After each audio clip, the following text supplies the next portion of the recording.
Dragi naši, evo nas u vrelim gumama. Mi smo trenutno u Portugalu na prvim probnim vožnjama novog Clio 6. generacije, što ćete gledati u narednoj epizodi Vrelih guma. A za danas smo vam pripremili jedan poseban sadržaj. Krećemo sa testom BYD Sea Lion 7. Lidija i ja smo ga zaista onako iseckali na froncle. Da li si ti pročitao uputstvo ovog automobila skroz? A iza toga sledi priča o Peugeot 308 koju nam Miroslav donosi, evo ovde iza ugla takođe iz Lisabona.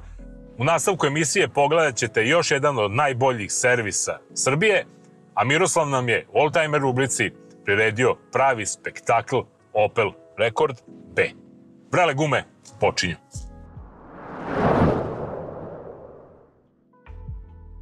Lidija, pre 2 godine, da ne idemo na manje, da sam te pitao, šta ti misliš, da li će neki kineski brend, tada nepoznati, BYD, biti konkurent jednom BMW-u i Lexusu? Šta bi rekli? Pre 2 godine za BMW bih ti odmah potpisala, rekla bih može.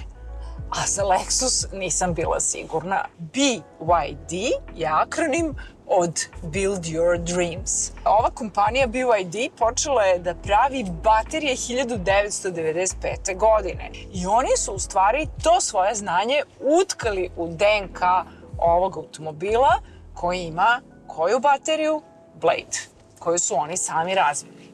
Ono što ovu kompaniju BYD odvaja od mnogih drugih kineskih proizvođača je to da oni imaju razvoj u sopstvenoj kompaniji. Imaju preko 2000 samo doktora nauka i oko 100.000 inženjera i tako dalje. To je posebno važno zbog toga što se u ovom momentu odvija velika diferencijacija kineskih proizvođača automobila. Neki samo lepe nalepnice na tuđu tehnologiju, ali ne i BYD. Ako sam dobro shvatio, sad se rekla nisu ni svi kineski brendovi isti. Tačno. To je tema i to je možda highlight ovog našeg današnjeg testa, jer mi vozimo BYD koji je jedan od autentičnih proizvođača i jedan koji će se sigurno izdvojiti... Sorry, I couldn't find anything. Which place do you want to find? Koji će se sigurno izdvojiti... Šta se smeješ? Konačno je neko učutko Lidiju. Ono da se I didn't get that. What is the place you are looking for? Stop. Malo nas je Once prekinula. more, tell me a location and I'll find it for you. Se ovakasi. Upravo, evo jedna od tajni kineskih automobila, a to je da prosječan kineski kupac mnogo manje vodi računa o tehnološkom delu automobila, a mnogo više o tome da li automobil priča sa njim. Ja mislim da je ovaj sad malo preterao. Dobro, znaš šta, ti Sorry, si... I don't understand what you mean. Ti si ipak malo old-fashioned. Pa da li ugasije?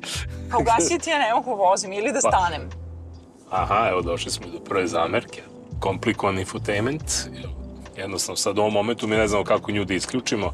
Nadamo se da je sama odlučila da ode. Moraš da povećaš duvanje pošto je počeo da se magri. Pokušam da nađem. Dakle, šta? Pre nego što sedneš u auto, moraš da se pripremiš za njega kao da polažeš ispit, na primjer. Da li si ti pročitao uputstvo ovog automobila skroz? Uputstvo upotrebe nisam ni video, ali ja znam sve. Tako je, Piro, Srbine. Uputstvo se čita kada? Tek kad se nešto pokvari ili ne radi. Ajmo sada malo ozbiljnije, Lidija, da se mi vratimo na naš BYD. Sea Lion 7. Zanimljivo ime. Znaš zašto se zove Sea Lion? Šta ti je asocijacija? Pa, bukvalan prevod je morski lav. Da, zato što je on snažan, ali živah. A znaš zašto broj 7? Zašto? Prosto zato što je to redni broj u gami, ništa više. Radi se o SUV, možemo kažemo kupe modelu. Dugačak je 4,83 metra. Međusojinski razmak bez 7 cm, 3 metra, dakle 2 metra i 93 cm. Prava je jedna onako ozbiljna SUV limuzina koja se pokreće, kako smo rekli, na struju. Sve ukupno na prednjoj i zadnjoj osovini imamo 530 konjskih snaga sa čak 690 Nm obrtnog momenta. Što mu daje 4,5 sekundi ubrzanja. Što je za pogon na sva 4 točka. Energiju dobija iz litijum-ionske baterije od 91,3 kWh. Dakle, nekako možemo kažemo da je sve ovo na neki način usklađeno da bi dobili jednu performantnu veliku limuzinu. Stani. A zapremina gepeka? 520 litara, bar što se prostora i komfora tiče u kabini, dobili smo sve ono što se može očekivati u ovoj kategoriji vozila. Samo da se malo vratimo na snagu, mislim da je 530 konjskih snaga previše šta god da je bilo. Zašto? Pa iz prostog razloga zato što su tu silnu energiju, ništa mi ne znači 4,5 sekunde do 100 km na sat, dovoljno i 6, bitno je da ima dobra među ubrzanja. Pa ti ne znaš da gradiš snove. Da, ali ti snovi i koštaju u principu potrošnje električne energije, ili veliki motori troše puno struje, a to znači da nas na neki način limitira i u samoj autonomiji. Inače, fabrika deklariše šta deklariše što se potrošnje tiče, a mi ćemo ljudi sada reći ono kako stvarno jeste, a to je da nismo uspeli da trošimo manje od 17 kWh na 100 pređenih kilometara, i to u gradskim uslovima gde odlično funkcioniše sistem rekuperacije, odnosno proizvodnje električne energije, dok u ovom našem maltretiranju stani kreni prilikom snimanja ona je dogurala i do 25 kWh na 100 pređenih kilometara.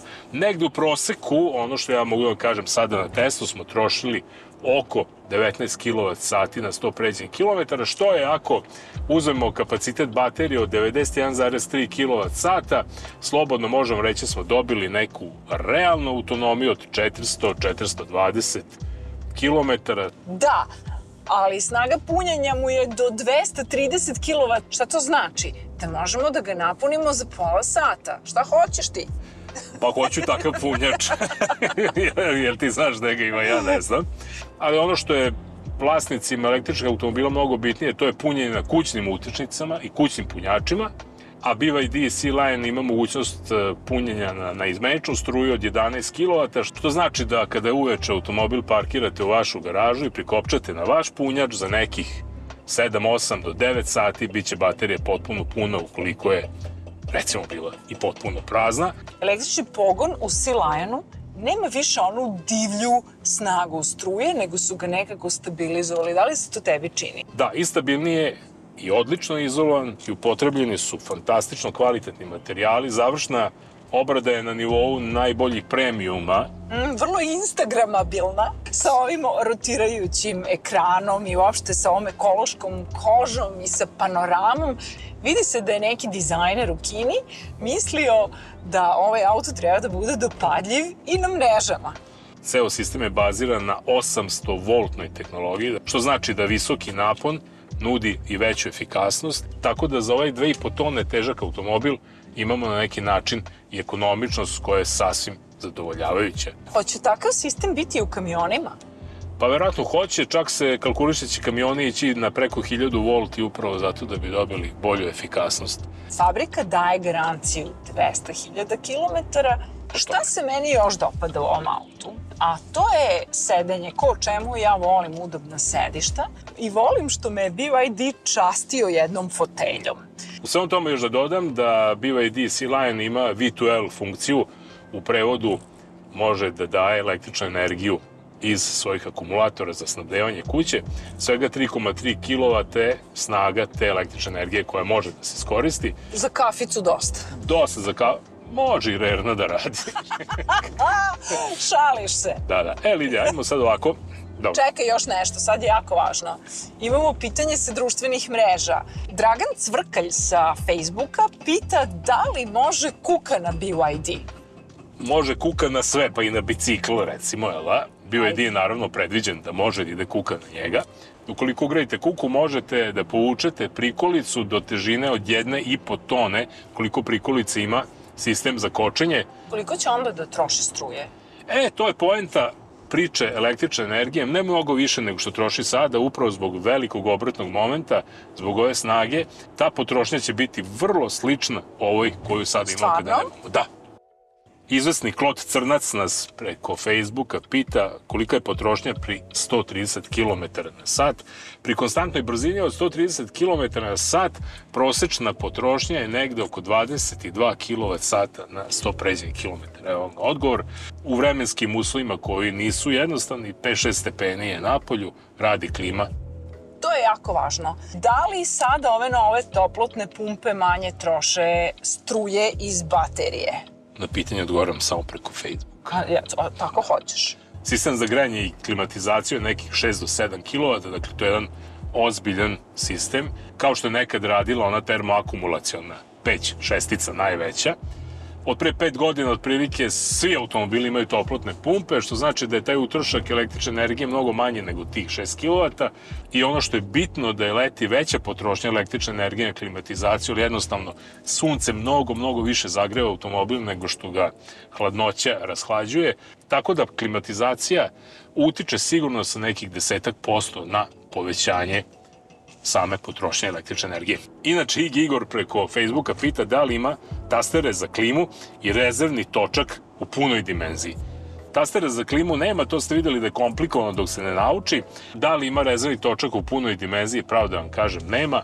Dakle, Igore, ne znam šta ti kažem, ako ti baš treba rezervni točak u BYD-u, prtljažnik, kepek. Saša Živanović kaže, ma super je, za 4 vuče moraš minimum 50.000 dati, evrića naravno. Pa, pogodio si Saša. Na našem tržištu BYD onaj sa manjom baterijom i sa manje snage košta negde oko 44.500 eura.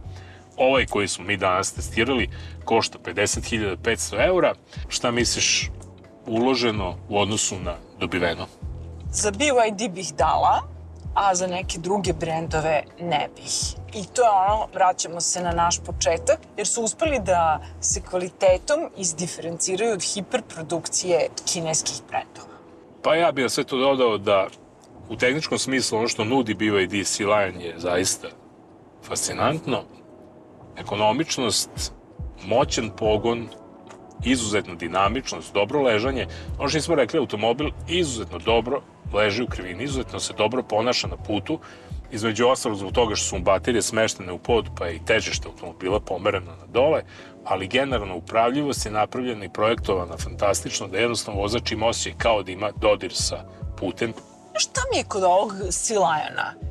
Što se on svojim dizajnom i projektom uklapa u 2025. Nema nameru da proguta 2035. Ne želi da trči ispred. Što znači da mi možemo od njih da očekujemo zaista jedan stabilan rast. Što bi naš narod rekao, ne trče pred rudu. Šta još nismo rekli, malo interesantno, sada dolazi još jedan veliki kineski brend na naše tržište, Changan. I boga mi u vrlo bliskoj budućnosti desit će se i veliki derbi. A zašto veliki derbi? BYD je generalni sponsor košarkaškog tima Crvena zvezda, Changan košarkaškog tima Partizan, bit će tu sve i svašta. Dok Partizan bitke bije, ej, zastava se naša bije, ej. Stalno si preceliš. Znate ljudi kako izgleda moje gledanje fudbala. Dakle, Messi dribla, uleće u kazneni prostor, klizeći start, penal. Stavlja loptu na belu tačku, zatrčava se, zamahnuje nogom i odjednom moj ekran je prebačen na Netflix. A ti si, ko si ti uopšte? Šta hoćeš od mene? Messi. Izvini, nisam te prepoznala. Toliko su danas od Messija i Lidije. Doviđenja. Ćelja.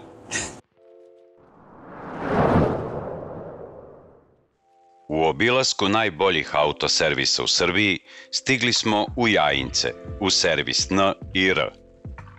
Naš servis koji postoji od 1993. godine specijalizovan je za održavanje i popravku vozila Volkswagen grupacije. Kada je reč o izboru motornih ulja u servisu N i R, dugoročno su se opredelili za ulja Shell. Pa naše dugogodišnje iskustvo je pokazalo da Shellovo ulje odgovara Volkswagen motorima. Prilikom izbora ulja strogo se držimo Volkswagenove specifikacije i sipamo ulje po specifikaciji koje ide u te motore. A šta kažu klijenti? Pa i klijenti koji su i koristili druga ulja i koji kod nas dugogodišnje održavaju automobile, koji su i prešli na Shellova ulja, njihovo iskustvo je pokazalo da motori koji im i troše ulje, kada im sipamo Shellovo, mušterije dolaze posle sa tim da im je smanjio potrošnju ulja. Da li je prelazak na ulja proizvođača Shell strateška odluka u održavanju vašeg vozila? Činjenica je pokazala da se kod nas voze starija vozila i da svaki automobil koji je kod nas uvežen ili već kupljen je sa kilometražom preko 200.000 km pređenih. tada je motor već malo potrošen i po nekoj logici bi trebalo sipati što kvalitetnije ulje da bi ga što duže sačuvali. U ponudi Shellovih ulja postoji ulje za starije motore HX7 grupe i grupe HX8, koja je preporučena za novija vozila sa manjom kilometražom. Na motorima koji su sa većom kilometražom preko 200.000 km, ako se ne sipaju ulja koja su propisana, ako se sipaju neka alternativna jeftina ulja, može doći do kvara motora, do taloženja u karteru i zapušenja uljne pumpe i velike štete na motoru. Jedno od večitih pitanja jeste interval zamene ulja. Savremeni automobili imaju produženi interval zamene ulja, to je na 30.000 km ili 2 godine, ali mi povedeni našim iskustvom preporučujemo našim mušterijama interval zamene ulja na 15.000 km, ne zbog ulja, već zbog ostalih filtera koji budu jako prljavi posle 15.000 km. Serviseri dobro znaju da je uz kvalitetna motorna ulja podjednako bitna i logistička podrška ovlašćenog distributera. Mi smo pronašli kompaniju Orbico koja nam isporučuje originalna Shellova ulja i sa kojima smo zadovoljni. A Orbico za nas čini isporuku ulja na vreme, što nam je jako bitno da našim mušterijama mi možemo na vreme završiti posao. I što je najvažnije, od Orbica dobijamo kompletnu tehničku podršku i marketinšku podršku. I za kraj uobičajeno pitanje. Zašto vozači treba da investiraju u kvalitetna motorna ulja? Kao i ishrana, ako jedete lošu hranu, normalno da ćete ugroziti svoje zdravlje. Tako da mislimo i ovo. Ako sipate jeftina ulja, nekvalitetna, pre ćete doći da vam popravimo motor, što nama i odgovara. Ali ako sipate adekvatna ulja koja su kvalitetna, nekom logikom sačuvat ćemo motor da nam traje duže.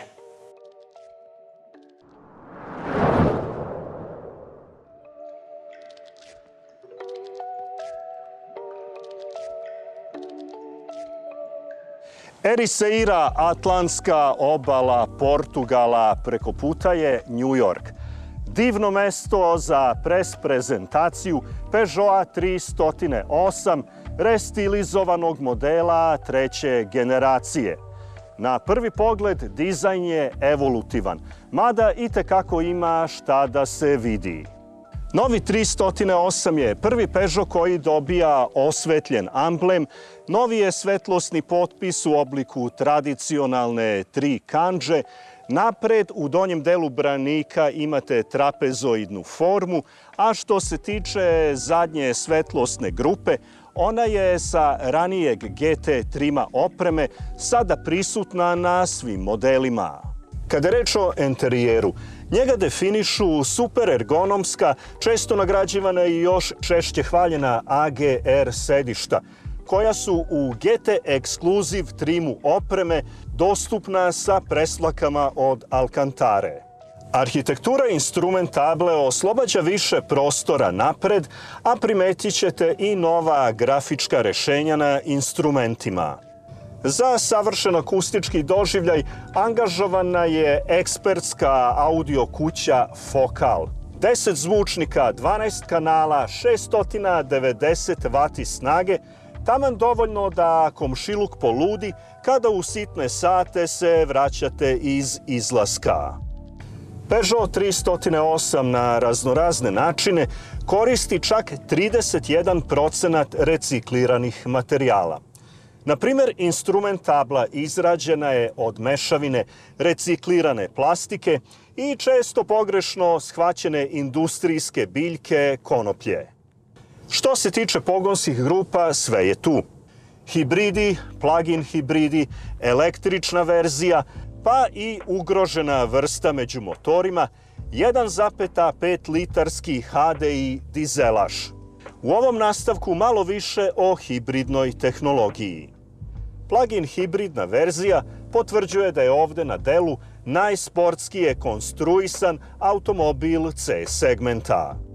Osnovu motorizacije čini 1,6 litarski četvorocilindarski benzinac koji razvija 150 konja. Elektromotor dodaje 125 i stižemo do onog hibridnog zbira od 195 konja. odmah dostupni obrtni moment iznosi 360 Nm. Sedmostepeni automatski menjač sa dvostrukim kvačilom ima zadatak da sprovodi u delo one neosetne prelaze stepena prenosa. Nova baterija kapaciteta 17,2 kWh dodaje još 20 km autonomije čisto električne vožnje nego ranije, do ukupne brojke od 85 km. Na punjaču od 7,4 kW punjenje baterije traje 2 sata i 5 minuta. Ukoliko za punjenje koristite običan kućni šteker, onda odvojite 7 sati i 25 minuta, znači najbolje da bateriju dopunjavate noću. Plug-in hibrid je najperformantniji svat u porodici Peugeota 308. 7,7 sekundi do stotke za hatchback formu, što je za 1,7 sekundi brže od električnog modela. Maksimalna brzina plug-in hibrida 225 km/h. Kada je reč o redovnom hibridu, polaznu osnovu čini 1,2 litarski trocilindarski benzinac koji u miks ubacuje 136 konjskih snaga, elektromotor dodaje 28 do ukupne brojke od 145 konjskih snaga. Obrtni moment je 230 Nm. Menjač je šestostepeni automatik sa dvostrukim kvačilom. Potrošnja goriva kreće se od 4,8 do 5 litara na 100 km, a 50% vožnje u gradu odvija se na električnu energiju. Doživljaj vožnje definiše Peugeotov pojam dinamika koja se odaziva na papučicu gasa. I zaista je tako. Bilo da je reč o hatchback ili station wagon modelu. Sportski doživljaj vožnje je uvek negde intuitivno tu. Dobri ljudi iz Peugeota reći će vam da se 308 proizvodi u Francuskoj u klasičnim pogonima Mulhouse i da je praktično konstruisan da traje. To vam neće reći ni jedan kineski proizvođač. U ovoj epohi automobilizma u kojoj caruju SUV-ovi, čovek mora da se priupita zašto Peugeot uporno insistira na hatchbackovima i station wagon modelima sa niskom pozicijom sedenja.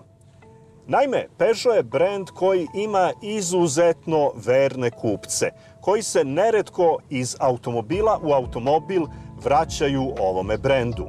Među ovom ekipom urađena je anketa i otkriveno je da porodični ljudi, muškarci, ali i ljudi aktivnog životnog stila oba pola, a to su praktično svi ljudi na svetu, jednostavno žele baš ovakve automobile. A što se tiče onih ostalih koji još uvek nisu kupili Peugeot ili recimo Peugeot 308, pa sada imaju šansu. Novi Peugeot 308 stiže u Srbiju krajem ove 2025. godine ili početkom iduće 2026. Opel Rekord B, verovatno najuspešniji prelazni model u istoriji automobilizma. Ovaj evolutivni naslednik Rekorda A pojavio se samo zato što je kasnio razvoj automobila koga ćemo upoznati kao Opel Rekord C.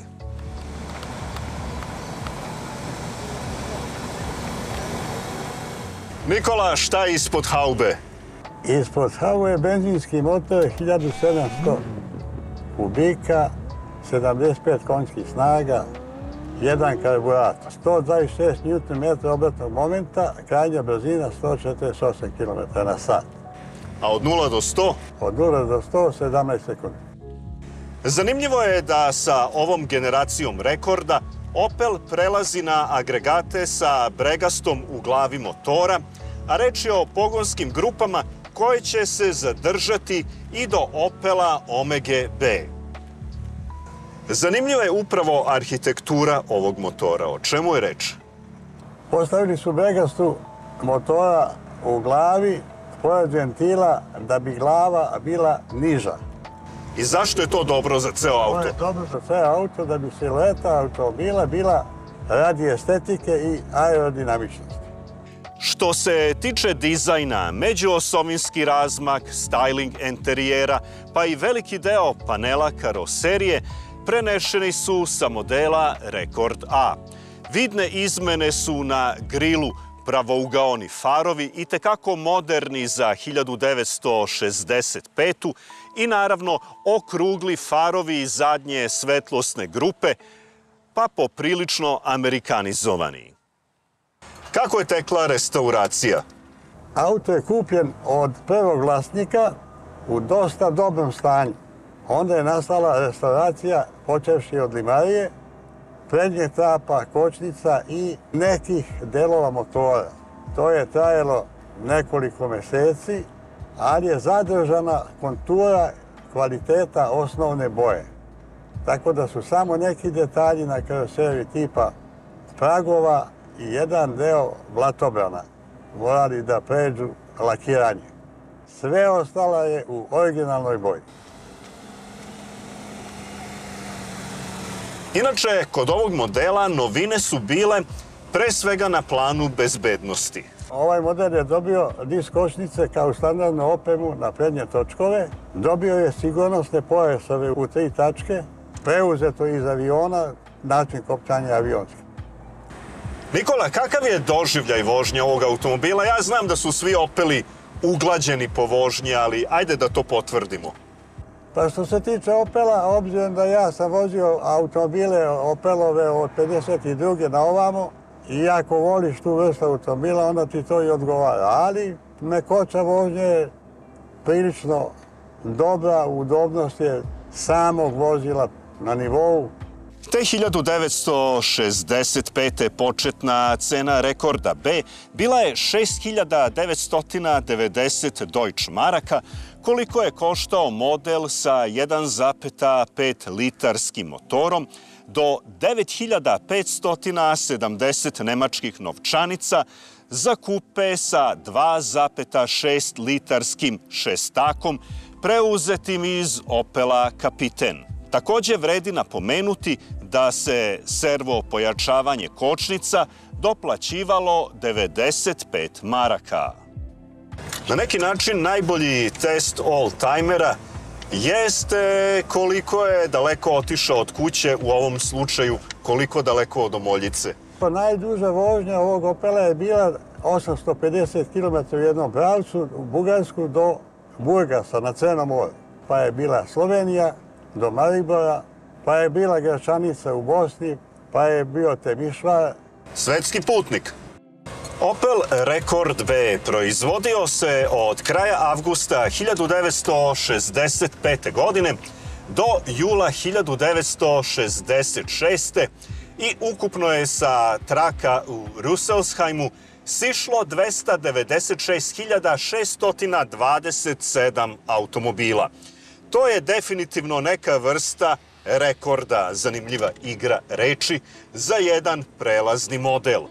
Takođe je zanimljivo da je početkom te 1966. godine u prodajnim katalozima Opela još uvek tu i tamo mogao da se nađe Rekord A. Krajem te iste godine u kataloge stiže i Rekord C. Prema tome, te 1966. godine vi ste mogli da kupite 3 generacije Opela, a to je podatak za Riplija ili po naški, verovali ili ne.